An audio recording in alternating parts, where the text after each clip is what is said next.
we talk about micronutrients.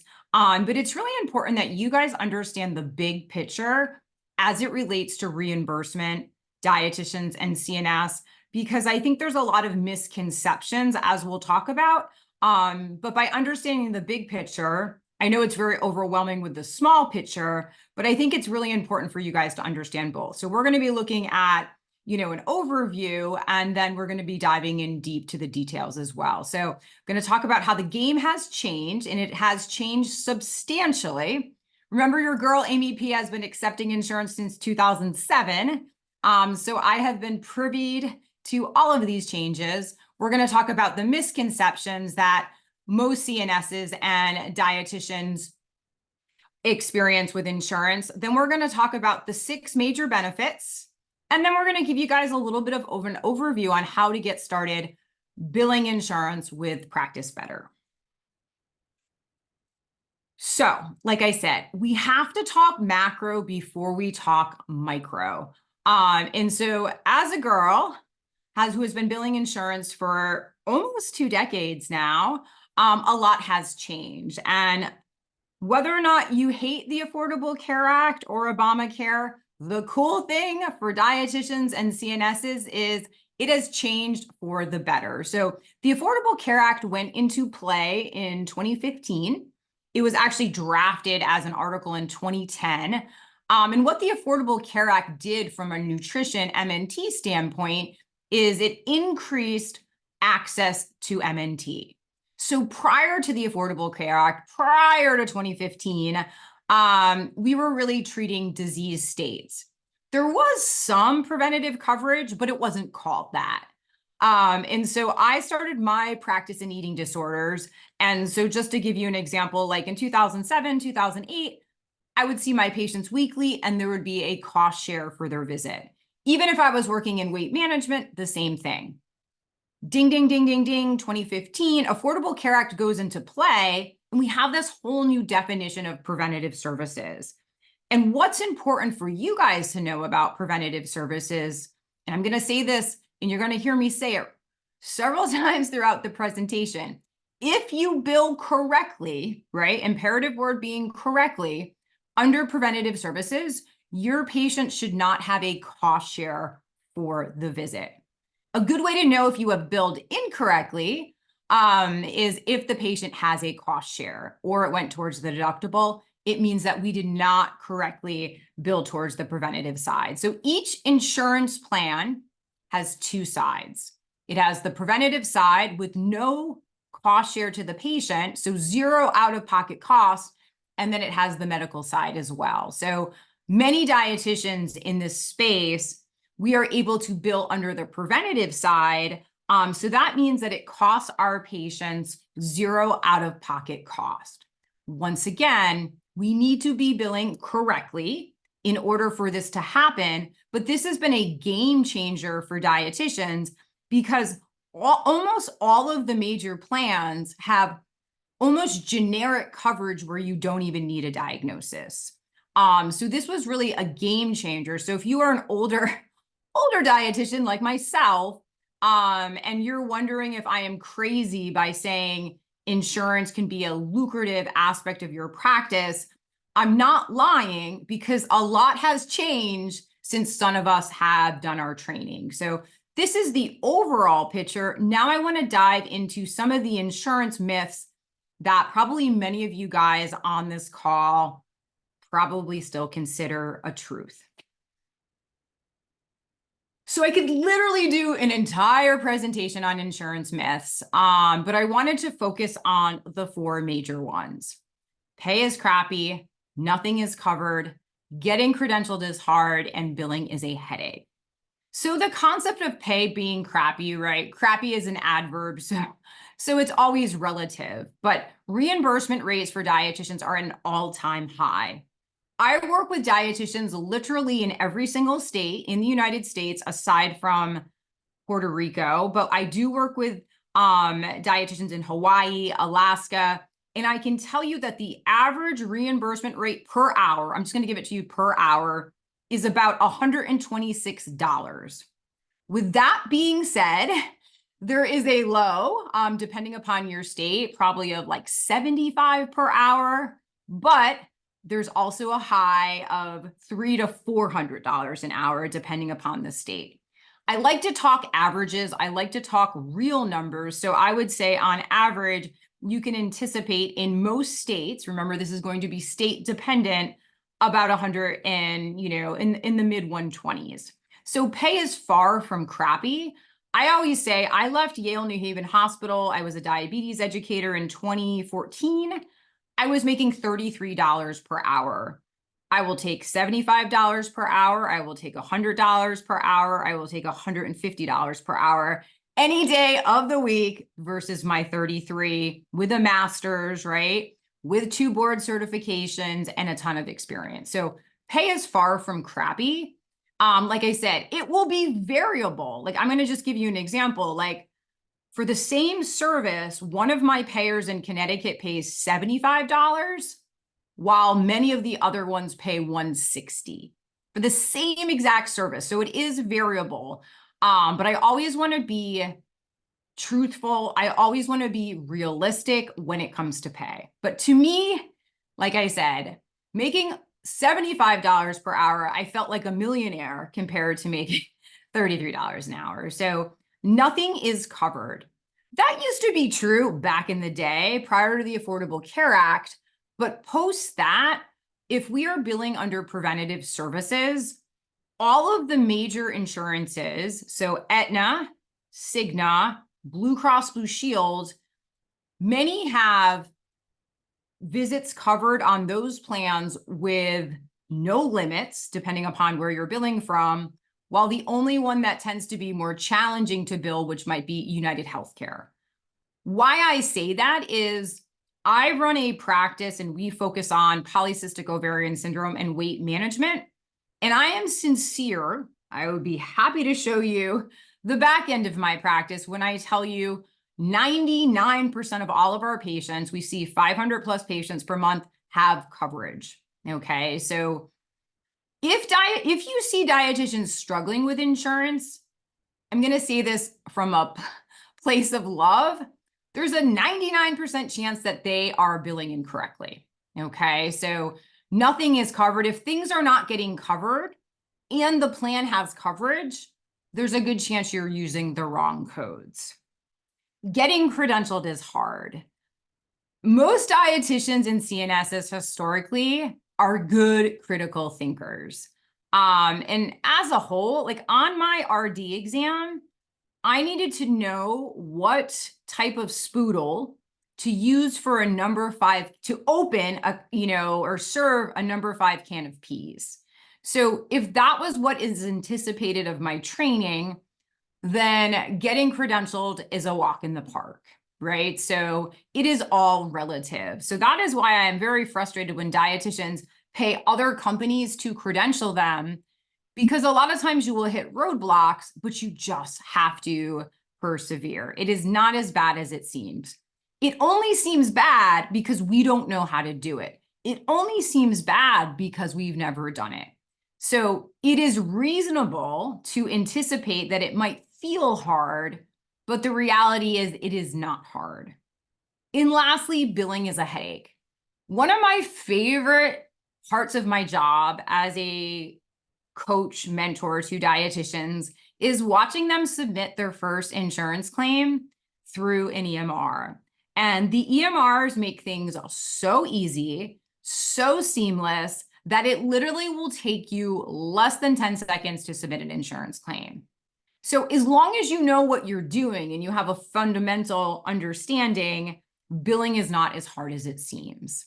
So now I want to talk about the benefits to accepting insurance, as if you don't know them already. So let's dive into the first 3. The first 3 are accepting insurance in your practice allows you to have an impact while generating income for your practice. Number 2, high demand. I don't know about you guys, but I pay a whole lot of money for my insurance health plan, and I want to use it. In addition to wanting to use it, patients need our services. Number 3, dietitians and CNSs have the ability to generate serious income when accepting insurance in their practice. Number 4, solid coverage, which we'll go into deeper. Number 5, which also tends to be a crowd favorite, less social media marketing. I am not going to lie to you and say that you do not need to market your practice, but generally speaking, for most insurance-based dietitians, their marketing does not require them to be a slave to social media. And lastly, number 6, which we'll take a peek at in a bit, EMRs make everything easy peasy. So let's look at the first piece. So in my practice, we have core values and we have things that are reasons why we operate. And the biggest reason for me accepting insurance in my practice is to increase equitable access to nutrition. That to me is most paramount. So by accepting insurance in your practice, it allows you to have an impact on the people that need your services most, not just the ones who can afford it. It also increases the sheer number of people you can impact. And like I say on the next slide, access to nutrition experts should be a right, not a privilege, okay? I want to repeat that again. Access to nutrition experts should be a right, not a privilege, okay? So I want you to let those first set of benefits marinate. And like I said, for me personally, when I started my practice in eating disorders, I knew at the time my patients had a lot of out-of-pocket costs, right? They were seeing therapists, they might be in treatment centers. So I always thought, even though I did not know my arm from my asshole when I started billing insurance, I knew that I could make a difference. And I knew that I could lessen that financial burden. Now that I work with women with PCOS, it is a very similar scenario, right? The cost of IVF, the cost of all the additional services that go into having PCOS. So having a huge impact while also being able to generate an income is extremely important for me and the patients that we serve. The second piece, which I'm sure you guys are not surprised on, is that there is no shortage of patients who need our services. And I say this all the time, but I really want to reiterate that, especially even in the competitive realm in which dietitians for some reason operate, there are 7 insurance-based dietitians in the same city that I practice. I say city. I'm going to call it a town because I live in Connecticut, and Connecticut is the size of a toenail. And just to be very clear, we all thrive. Nobody is our competition. We are all able to kill it in an insurance-based practice because we are all good at different things, okay? So even in a teeny tiny town called Orange, Connecticut, my little practice services over 500 patients per month. And that is in addition to the other dietitians practicing in my city. So there's no shortage of patients, but I really want to reiterate this. And it's been really fun for me to see this piece because this was not always the case. But back in the day, it used to be more cash-based dietitians than insurance-based. Now, patients don't really want to see a dietitian unless they accept insurance, right? Think about yourself. Like, you are more likely to go to a practitioner who accepts your insurance. And as patients, like we've said, we pay a lot of money for our premiums, so we want to use our services. So let's take a peek at number 3, which is my favorite, which I've been talking about already, but the insurance companies pay well. Not all of them. And yes, there are, I am in Connecticut and I am in one of the states where certain products are not amazing, but I always say, like, my motto is I take the good with the awesome. Once again, even at $75 per hour, you know, I am by no means crying from a financial standpoint, but just a couple pieces to note about the pay. So, right, it's going to be state dependent. We are generally paid in units of 15 minutes. So if you look at a contract and you're wondering what that fee schedule is, most insurances, with the exception of Aetna, allow us to bill for 2 hours of our service. We can bill for groups. And lastly, we can bill for virtual visits as well. Just a quick note about virtual visits is you have to remember that the insurance companies will require a physical address. And many of them are moving away from allowing practitioners to be virtual only. So I don't care what you use as your address, but I don't want you to have this image of rainbows and unicorns and glitter that you don't need a physical address. Okay, so they pay very well, but you have to follow their rules. Okay, so that's a key piece. Let's take a peek at number 4, because I think this is the piece that blows a lot of practitioners' minds.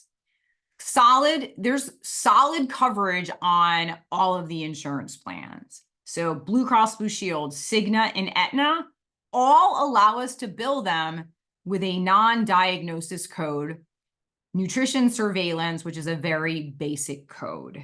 You don't even need, on the majority of these products, you do not require a referral. Yes, remember, I want to reiterate, as dietitians and CNSs, we cannot diagnose. So if we do want to use an eating disorder code on a particular visit, we need it documented by somebody who can diagnose. So that might be a therapist, an MD, an APRN, a DO, pretty much anybody aside from us, as you guys know.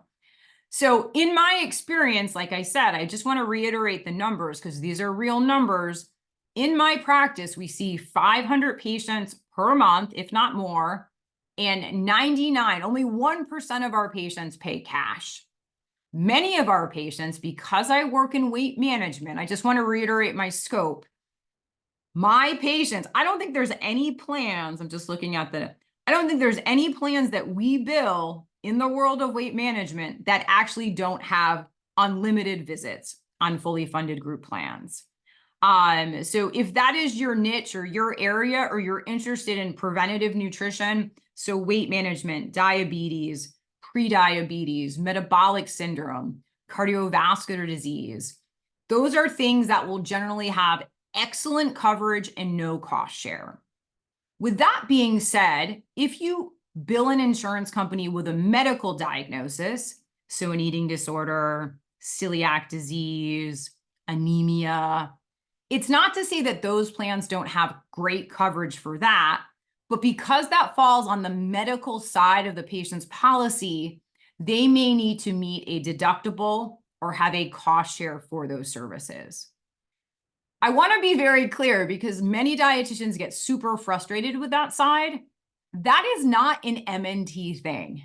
That is across the board. So if you go in, say you go to see your physician for an annual appointment, you go in for a physical, they cover that under preventative.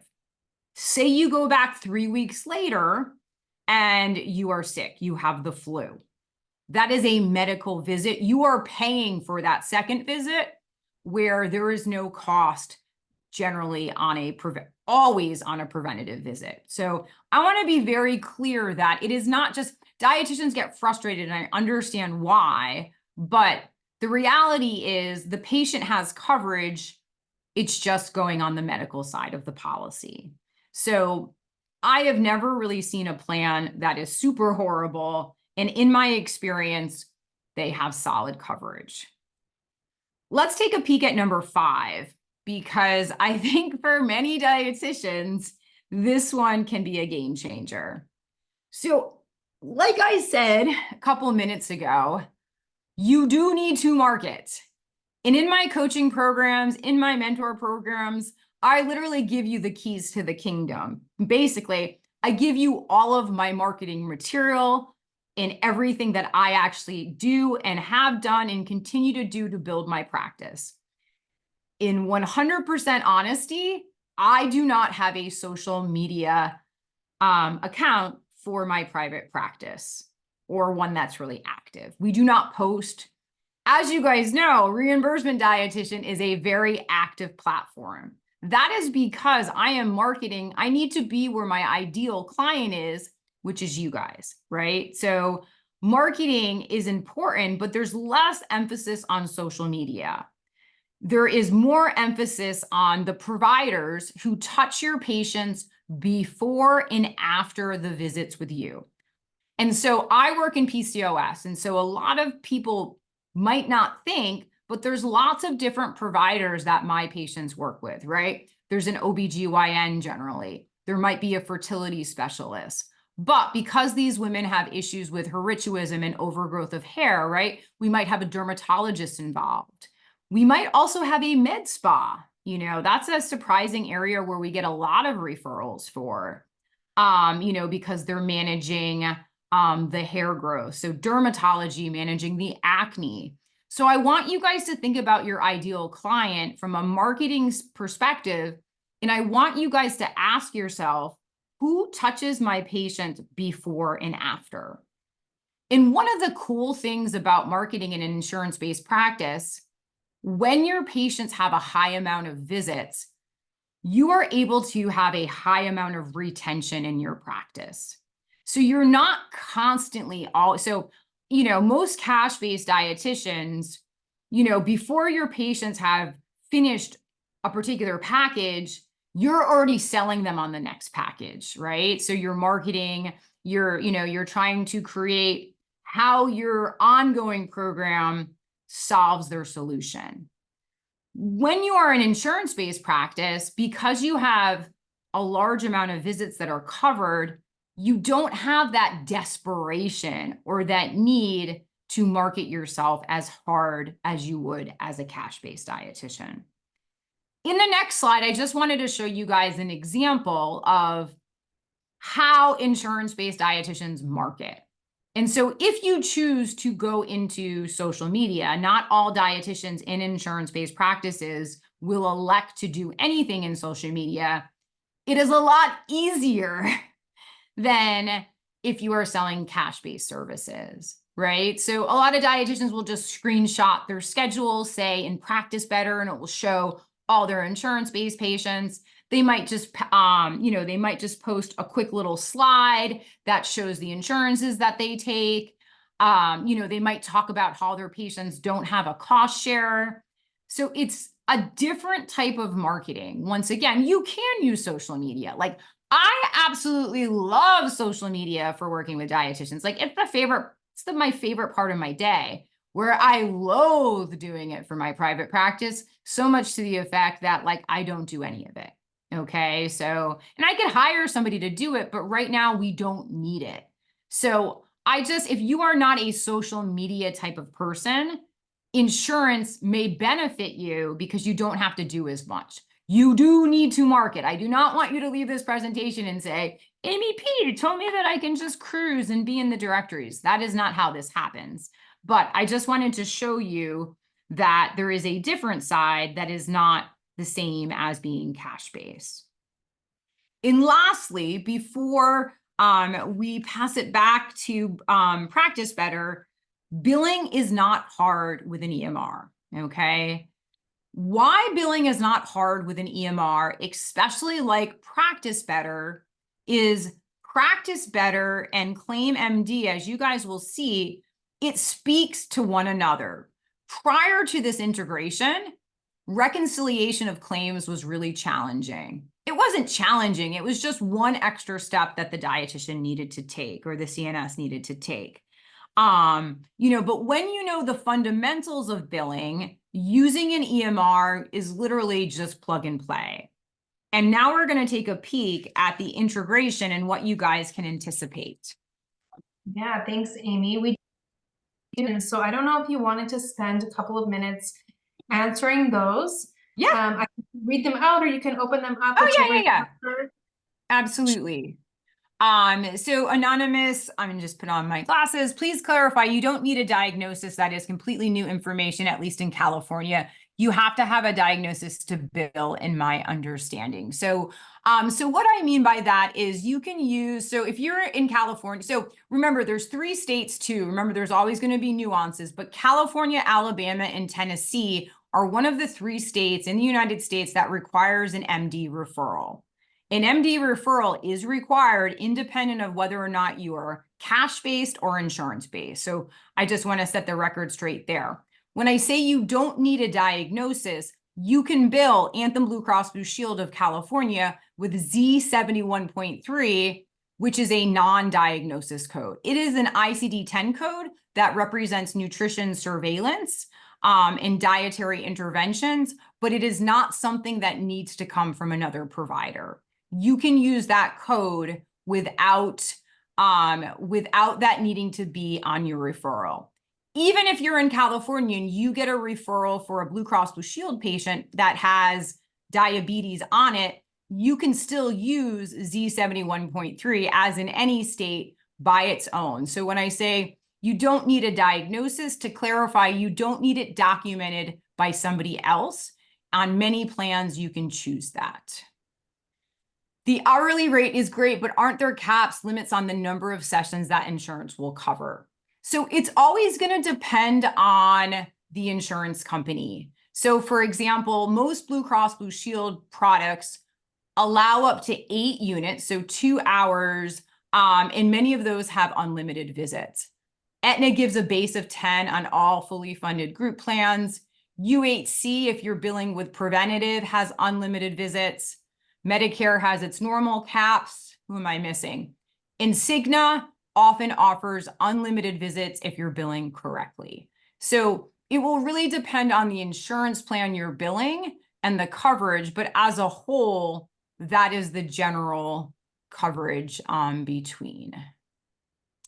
Please compare income between, let me see. Please compare income between no benefits and higher taxes. I'm all in for private practice, interested on your thoughts. So it's really going to depend. I think one of the questions I get a lot is, when do I jump ship from private practice for my full-time job? And a lot of times dietitians get busy pretty quickly. What I would say, which is my words of wisdom, and you probably don't want to hear this, is there's going to be an overlap where you are working harder than you've ever worked.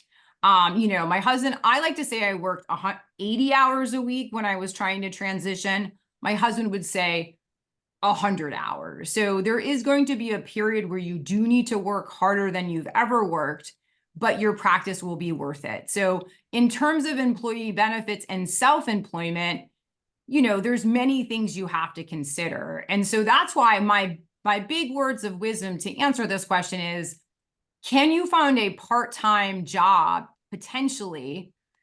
At least many of the part-time jobs in the hospital or the clinics offer full-time benefits. And so if you were to get that, then at least it would buy you some time in terms of building up your practice. Please describe specifically how much time you're working, how much time each week you're following up on claims submitted. I don't think you guys are going to want to hear the answer to this, but on average, we get 1 rejection in my practice per month. If you follow me on social media, I often screenshot this because Practice Better makes everything so easy. As long as you are submitting correctly, you should not have headaches. Once again, remember, if you don't have a fundamental billing concept, you're going to have more rejections. And in full transparency, in the beginning, you're going to have rejections. But asking me this question, how much time we spend each week following up, very little, because we know the rules of the game. So I know that people say that is a challenge, but you have to anticipate that it is reasonable to anticipate that challenge in the beginning. Just like anything, as you build your muscles, you won't have to worry about that. Are you saying we need a physical office, not just an address? What I'm saying is you need an address to serve as your physical office.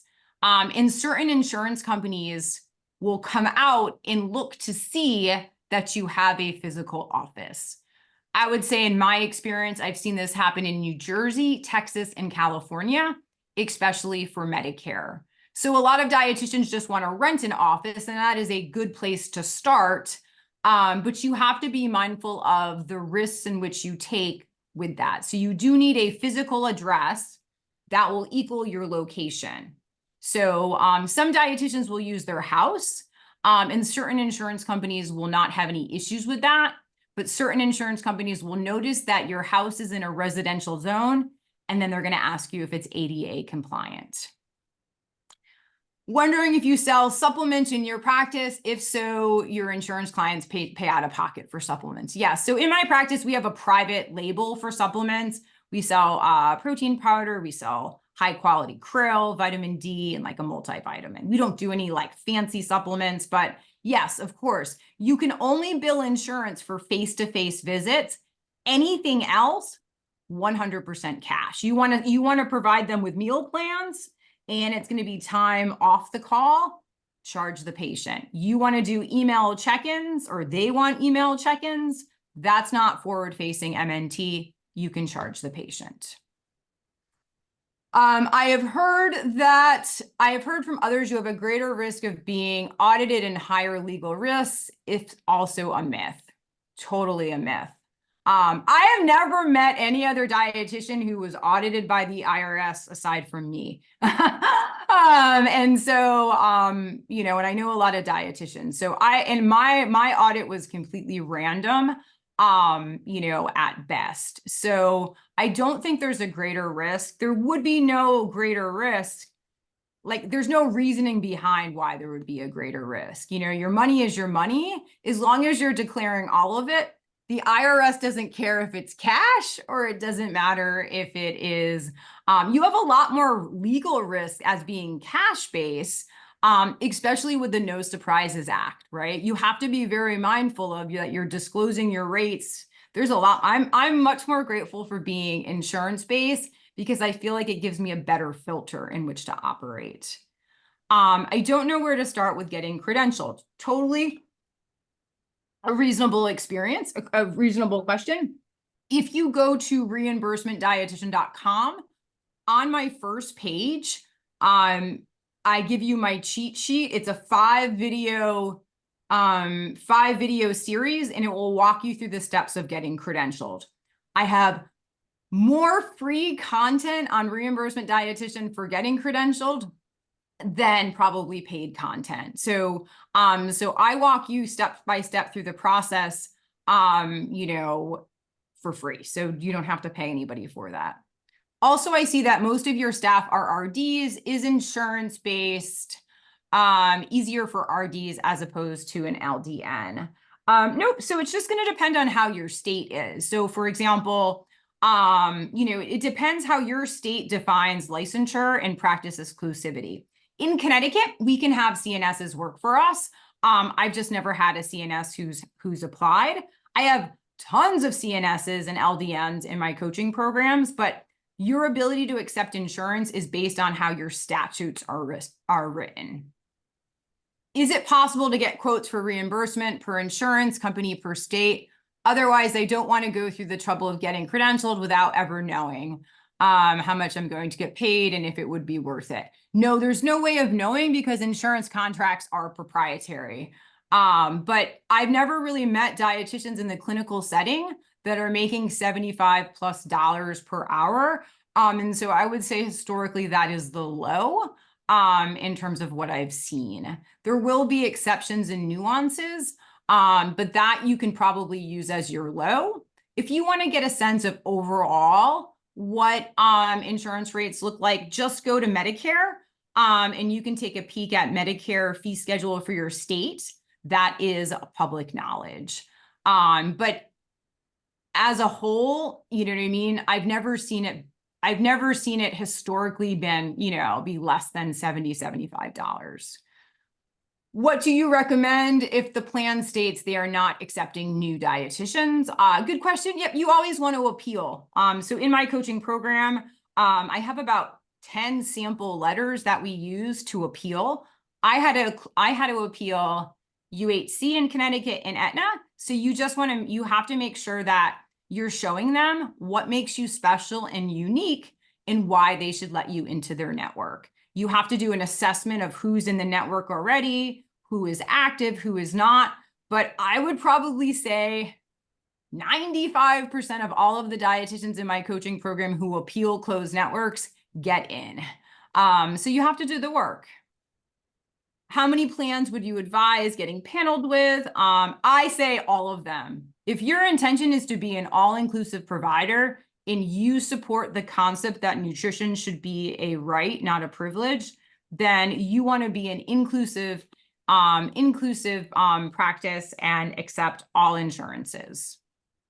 Florida RDs can just take Medicare and Medicaid, be sustainable in private practice. So Florida and Michigan are two of the states that are more challenging for accepting insurance. Right now, there's a whole bunch of other networks that are open aside from Medicare. So Medicare, Medicaid, certain pockets are Aetna. The only one that right now that people are telling me is not open is obviously Florida Blue.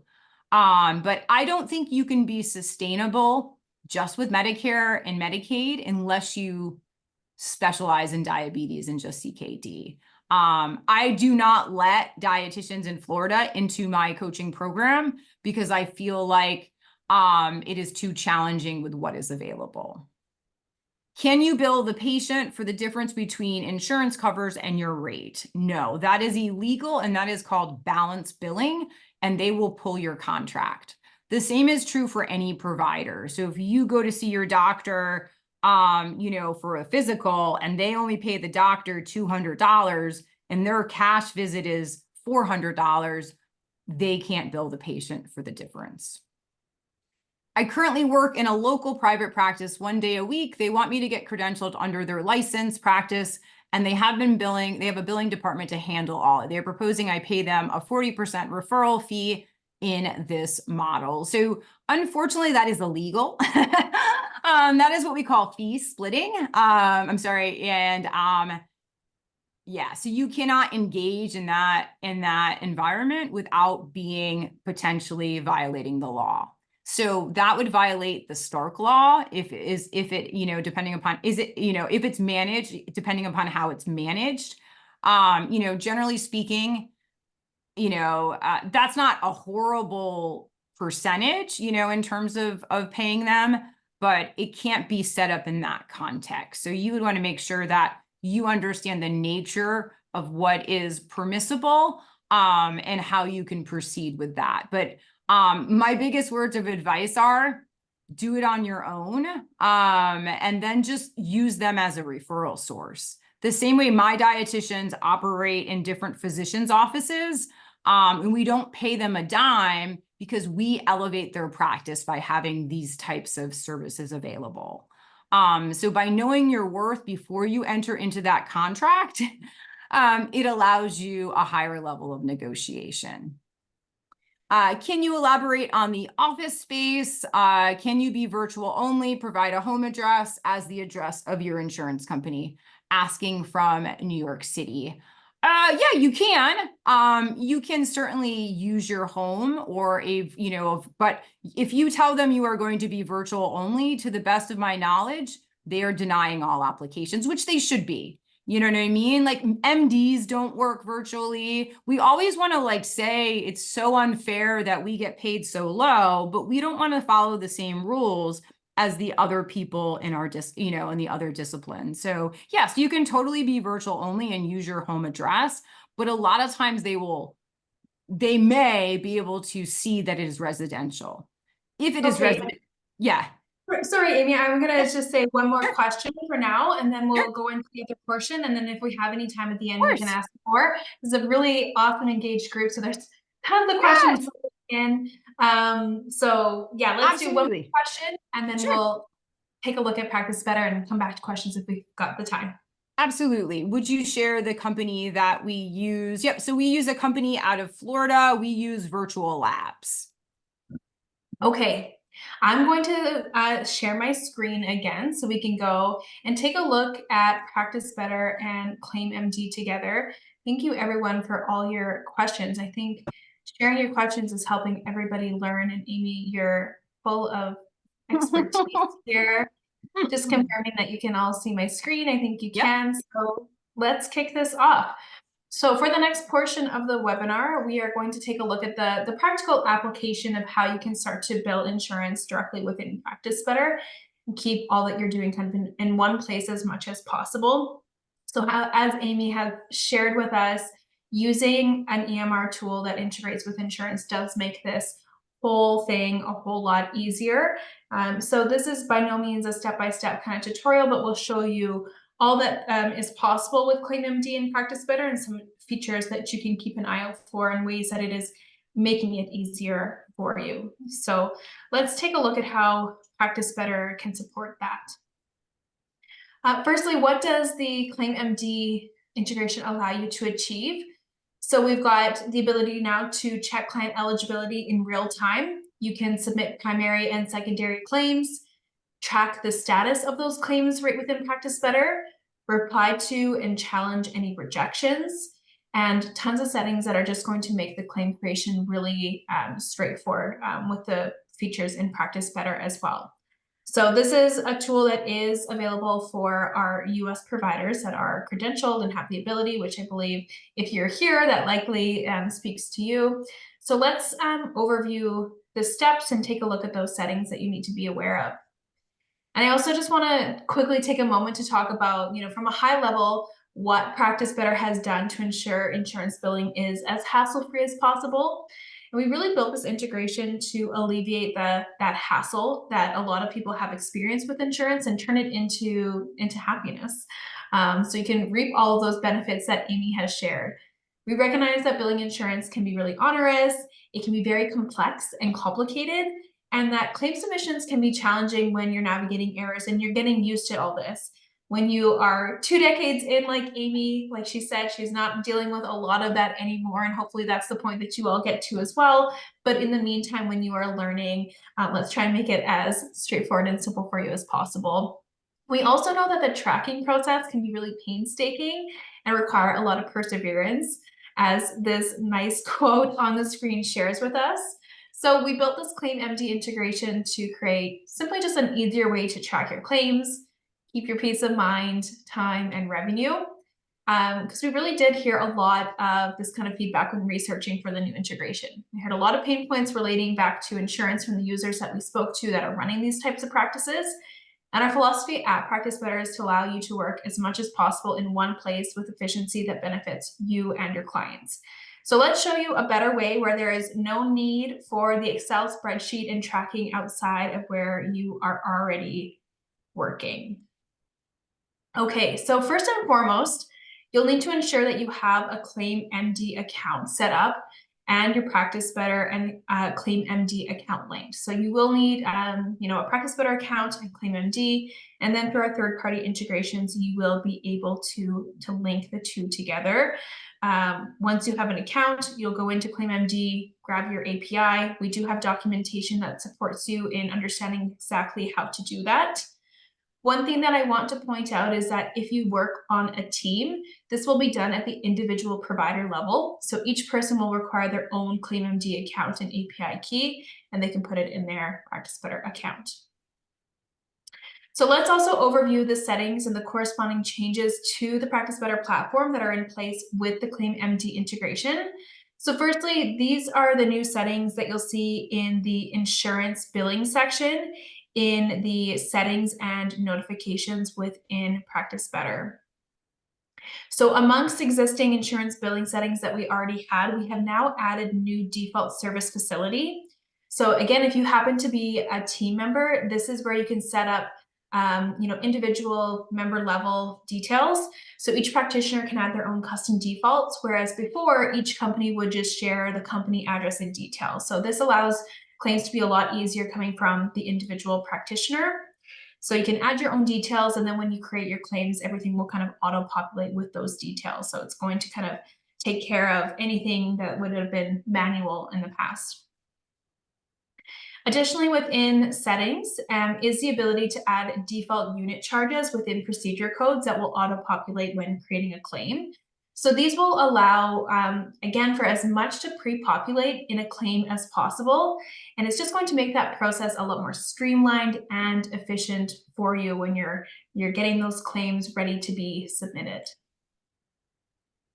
Next, you'll want to take a look through all of the different services where new options have been added to make claim creation as straightforward as possible. So you can edit your services through the Advanced Options tab. And within that Advanced Options, you'll now have the ability to add multiple CPT codes, as a lot of claims will have multiple codes. So this will allow you to preset the information that you need to populate for each service on your claim. It means that you don't need to edit during the creation phase. So if you have, your initial consultation or follow-ups, everything will already be kind of added at that service level when you are creating the claim.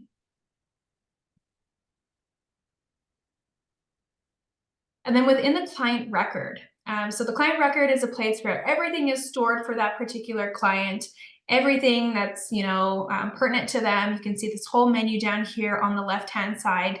Within the basic information, we have now added a patient account number that will auto-generate. So this is a unique number that the client needs to have on a claim. So when this auto-generates, it's just saving you that manual process from having to create one for every single client every single time and having to come up with what your formula is for that number. So that's all taken care of and automated for you within Practice Better. And then next, still within that client record in the basic information section, you can add insurance policies for your clients. So when you have the Claim MD integration set up, you'll be able to search through the payers. So you can search through, select the payer, and then the information for that particular payer will auto-populate with all the details. So we've got our example here on screen with Cigna that we have found. So when we take a look here, here's kind of the information once we search through, and of course you'll see all of the different kind of coverage and payers. All of this will auto-populate into the client record and be stored for them. The other thing that's great is that you can now check your client's eligibility status directly within Practice Better in 2 different ways. So one thing I'm going to just kind of point out, a little nuance here, is that the first time you do it on screen, you'll see it say check coverage. And then anytime that you're going back in to remind yourself or take a look again, it'll say view coverage. So that's why you're saying it say view coverage. The first time it'll say check. But let's take a look at how you're going to do this. Once you've added the insurance policy, you'll see it's kind of hidden right now, but 3 dots that you can click, and it will bring up this little menu here where you can then select view coverage right within the client record. And you'll be able to check the insurance coverage. So there'll be a list that you can look into to ensure that the relevant coverage exists and see what the details are. It'll show things like the coinsurance, the deductible, etc. So you can kind of see that you've got all these different options that you can then toggle through. The second place that you can check a client's coverage is within the calendar. So many teams that are working in Practice Better and just in general in this industry have administrative staff who are managing these sort of tasks. So it's important, of course, that functionality like this exists where these people are working already on a day-to-day basis. And a lot of times, of course, that's the calendar, keeping apprised of, what's upcoming for that day or week, etc. So within any of the bookings on your calendar, insurance policies can be added and a claim can be created. So if this has already been done, such as the example on screen who already has, the policy added to their client record, as we just took a look at, we can see the payer and determine whether we want to check or view the coverage, or if we want to create a claim. A window will pop up, so you won't have to leave the place that you're already working, which is, seems really simple, but it's a whole lot better than being navigated back to the client record and then having to go back into your calendar, find that next appointment, and then kind of keep doing that dance between places within the platform. So kind of seems like a simple change, but it's really going to allow you to overview the day or upcoming appointments really efficiently without having to go kind of back and forth between the calendar and the client records. And within kind of the main functionality, so my practices is where like a lot of stuff lives within Practice Better. If you have that Claim MD integration set up, you'll now see a section called Insurance Claims. And this is really where a lot of the insurance work will take place. So all claims that have been created will live here, including a quick look at, the claim, the payer, the status, amount, any kind of client responsibility. And claims that are ready to be submitted can be bulk submitted or submitted one by one, depending on how you want to set up your own workflows. But you can, if you've got a batch of them that are ready to be submitted, you can do that all at once. After a claim is submitted, it will go to ClaimMD and then forwarded to whichever insurance company is on the claim. And that insurance company will address it, send it back to ClaimMD, where it will then automatically come back into Practice Better. So really, once you've submitted it, there's nothing else to do beyond wait for the response. And based on the status, you'll know if it was paid, rejected, or if there's any amount owing that is the client responsibility. If a claim has been rejected, you can view the claim. So you've got this handy little view button here. And then towards the bottom, you'll see this message history. And you can check out this section to understand why it was rejected. So changes can be made based on the reasoning, and it is possible to resubmit again. So with this one in particular, the example on screen, we can see that there was an invalid NPI. So you can address that and choose to resubmit.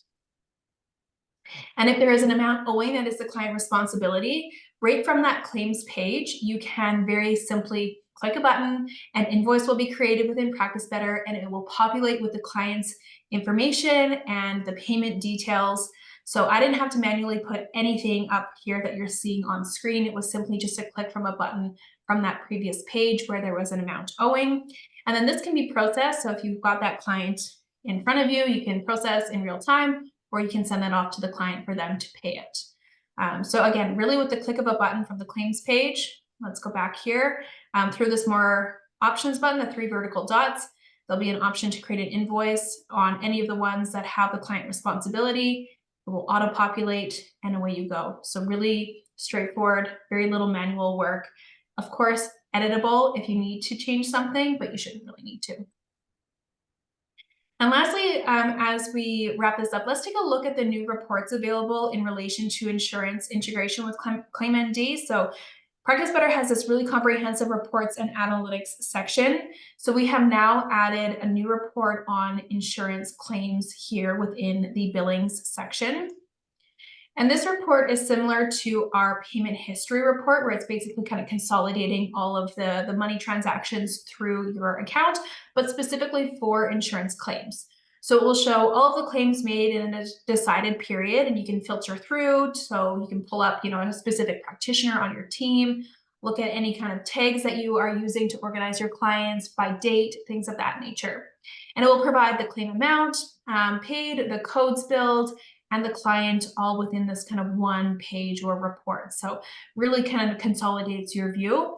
There are more reports available through ClaimMD. So if you want to take a look at things beyond this, they do exist through ClaimMD, but this is kind of what we currently have available right within Practice Better. So that's just kind of a high-level overview of what you can expect in Practice Better. We actually have, of course, we had a lot of content to get through today, but we've got a more in-depth webinar coming with ClaimMD and the integration in Practice Better happening in early June. So if this is of interest to anyone, an event like this, I recommend joining our Practice Better community, because this is where we will share the events that are upcoming, host the events. It's a great place to ask questions and network with other practitioner types similar to your designation, your location, and basically just learn how to optimize the tools. So I am going to drop a link for this community space in the chat if anybody wants to go ahead and join that. It is open to everybody. So whether you are a Practice Better user or not, you can go ahead and add yourself into this group. So that is in the chat. You can go and check that out. And otherwise, Amy, we've got more questions. So we have just a couple more minutes. So let's try and get through as many questions as possible. Yeah, of course. And we'll wrap this up shortly. Cool. So let's go. We talked about, okay, cool. So follow up on needing a physical address to see patients. That seems different than your videos from the past. Were you talking mostly to virtual dietitians? Can you clarify? Yep. So I actually sent out a newsletter yesterday. I'm not sure if you're on my newsletter list, but obviously this information changes so frequently. And so I sent out a newsletter yesterday, and I do believe on my blog, I might have the YouTube link for it. But many insurance companies effective, like, in April, are no longer credentialing dietitians just to be virtual. So I do try to update everybody on my Instagram stories and kind of keep people in real time, because as we all know, unfortunately, stuff with telehealth is constantly changing. Can you please describe where on your website? So when you log into Reimbursement Dietitian, above the fold, there was going to be get the cheat sheet for getting started. And literally within 24 hours, you will get the first video and it will walk you step by step. It will also give you a PDF of all of the information. I applied for insurance credentialing at the beginning of January and have not heard anything. Is this normal, or I did something wrong on applications? Such a good question. And you probably didn't do anything wrong, but I usually have dietitians follow up at 45 days, 90 days. The credentialing process usually only takes 90 days, if not less, and then you would go into the contracting phase. So you do want to reach out. With that being said, if it is an Anthem Blue Cross Blue Shield product, which are our products in Connecticut, those tend to take the longest, but you always want to follow up. And all you would do to follow up is you call the credentialing department. You will sit on hold, but you will just ask for a status update. Any insurance companies that you wouldn't work with, once again, my intention is to be an inclusive provider. So I participate with any and all that will take me. How often are you reimbursed the same amount you billed? Never. You are reimbursed your contract rate. You can bill them for $1 million because that is what you are worth. But they are only going to pay you their fee schedule. The recording will be available. Practice Better will be sending it out on May 1st. So you guys have all of this info. I have been contracted with another company to bill insurance for me, and the company pays me. Is it easier to get credentialed within a given company on my own if another company panels you? Definitely not. And that is to protect the provider credentialing you. So generally speaking, you may not need to go, it may not take as long, but it is generally the same process. So just to recap, obviously, I'm a huge fan of insurance. So my motto is, nutrition should be a right, not a privilege, and it should be available to patients who need it, not just who can afford it. It is in high demand, as you guys know, and because so many dietitians are accepting insurance, many patients will go with the dietitian who accepts insurance. The rates are solid. Like I said, they are unfortunately proprietary, so you will not know what they are. But like I said, I've given you the best I could do with a range. Solid coverage, especially in the realm of preventative. So in my experience, pretty awesome coverage. Less social media, if that is not your thing. And then EMRs, like you guys just saw, like how cool was that? So EMRs like Practice Better with this new integration literally is a game changer in this space. So lots of amazing things happening to make your guys' life easier. And yes, obviously, we're hooking you up. Yeah, if you like what Amy had to say about an EMR making your life easier when it comes to insurance, and are interested in getting started, you can start a 14-day free trial on Practice Better. And if you choose to continue on from that 14-day plan, go ahead and take advantage of the Amy Plano 20 discount that's going to provide you. It's amazing. That's just 4 months, not 5 months. It's 4 months on any plan. So go ahead and scan that QR code, and that will take you to Practice Better, where you can start your free trial and input that Amy Plano 20% off for 4 months. That's for anyone that is getting started on a paid plan or starting a trial for the first time. So that is our, thank you for sticking it out. Man, we are so glad you guys came to hang. And a lot of you guys are looking for resources. I have a ton of resources. Follow me, reimbursement_dietitian if you're not. And I do an Instagram story. Get on my newsletter. I send out a newsletter every single Monday. And then I have a YouTube channel that answers a lot of these questions in more detail that we chatted about today. And thanks for coming. I'm just so excited to see so many people interested in accepting insurance in your practice. Yeah, this is really fantastic. You're such a wealth of experience and information. So this is really invaluable for us and our community, your community as well. So Yeah. again, thank you so much, Amy. Thanks, guys. To And collaborate together, and thank you everyone for carving out some time in your day to be here. We'll be sending out that replay tomorrow, I believe. So keep an eye out on your inbox. great, guys. Thank you. Okay, thanks everyone. Bye.